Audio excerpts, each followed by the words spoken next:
क्या हुआ है, मतलब जो केपी के स्पीकर ने जो किया है केपी असेंबली के कोरम ना होने पर ये समझ में भी आता है, लेकिन मेंबर्स क्यों नहीं पहुंचे? क्या ये कोई प्लानिंग थी, क्या था? और फिर 24 तक की डेट दे देना, बावजूद इसके कि इलेक्शन कमीशन कह चुका है कि कल सेनेट के इलेक्शन हो। हाँ, बड़ी अजीब बात है कि देखिए अब जो केस का हमने उस जरूर लोगों का रिजर्वेशन है जो सुप्रीम कोर्ट ने वो रिजर्व सीट जो बाकी पार्टियों में बांट दी, उस पर अलग एक डिबेट है और सारा कुछ। लेकिन क्योंकि अब उनको सुप्रीम कोर्ट के ऑर्डर के तहत सीटें मिल गई हैं, तो नेचुरली वो लोग उनको हल्फ उठाना उनके लिए जरूरी है कि वो असेंबली के मेंबर बने, वो रिजर्व सीट्स वाले लोग।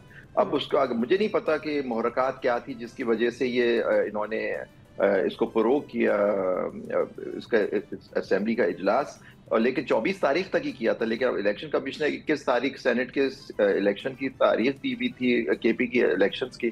तो मैं समझता हूँ ये सही बात नहीं है। और ये पहले भी आपको याद होगा, ये पंजाब में भी हो चुका है, जब वहाँ इसी तरह असेंबली को किया गया तो फिर सदर पाकिस्तान को सुप्रीम कोर्ट ने डायरेक्ट किया था कि आप हल्फ दे दें उन मेंबरान को। तो ये पहले भी हमारे तारीख में मौजूद है कि वो उनसे कहा, तो नेचुरली अब वो हल्फ दे देंगे।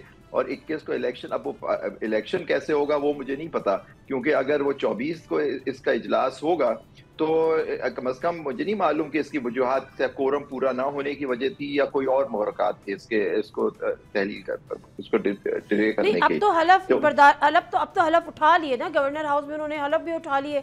तो जी, लेकिन नहीं वो उठा लिए होंगे, लेकिन इलेक्शन तो फिर भी होना है ना सेनेट की सीट के लिए।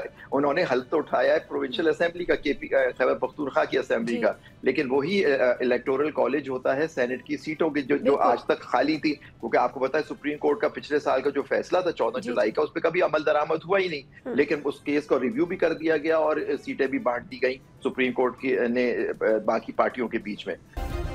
सब्सक्राइब करें और बेल दबाएं ताकि कोई खबर रह न जाए।